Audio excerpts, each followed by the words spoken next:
The soldier stuck his knife into the desert sand repeatedly, and then buried the holes with his feet. When he plunged into the next sand, he was suddenly confronted by quicksand. But instead of running away, the soldier called out excitedly to his teammates. When everyone arrived, they stood on the pit of quicksand, singing and dancing with joy, because where there was quicksand, there might be water down there. With high hopes, they removed the wooden planks, and saw a deep well that could not be seen from the bottom. They thought the water would be at the bottom, but when the captain threw a stone, the sound that came back was a muffled sound. Knowing that there is no water, the crowd instantly became extremely desperate. So hard to find the well. Did not expect to be a dry well, but Paul is still not dead hardened.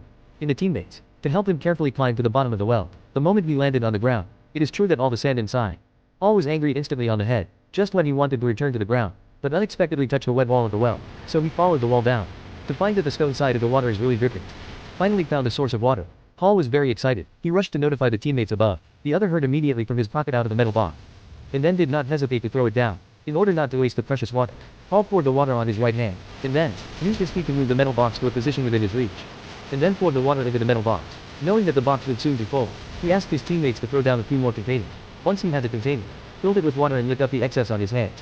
It didn't take long for Paul to fill both containers. Then he urged his teammates to be careful. After all, this water was a matter of life and death to the team. Under the captain's expectation, his teammates carefully pulled the rope upward, until the box was safely in their hands, and then they were a little less nervous. The captain understands that everyone is very short of water, but in order to make sure that everyone can drink, he can only order everyone to take a sip first. At this moment, the soldiers, who hadn't had a drink in days, smiled like they moisturized by the rain. After all, the water was not easy to come by. Then he passed the water to the next teammate, so that all the people presented had a drink. And finally, they all had a turn before the captain got in. It wasn't much, but it was enough to keep them alive in the desert. Paul continued to catch water at the bottom of the well, even when his teammates wanted to exchange places with him, and let him rest on the ground. Paul did not feel the need to do so. Anyway, the job of catching water was easy, so Paul continued to stay at the bottom of the well. With the water supply, the soldiers were all in high spirits. They wanted to catch more water and continue on their way, but then a German armored car came in from the distance. The captain quickly laid out the tactics for all the men, and told them to lie in ambush at predetermined points. When the enemy let down their guard and entered the encirclement, they attacked the Germans. After a heavy firefight, the Germans fled in a panic and didn't have a chance to fight back.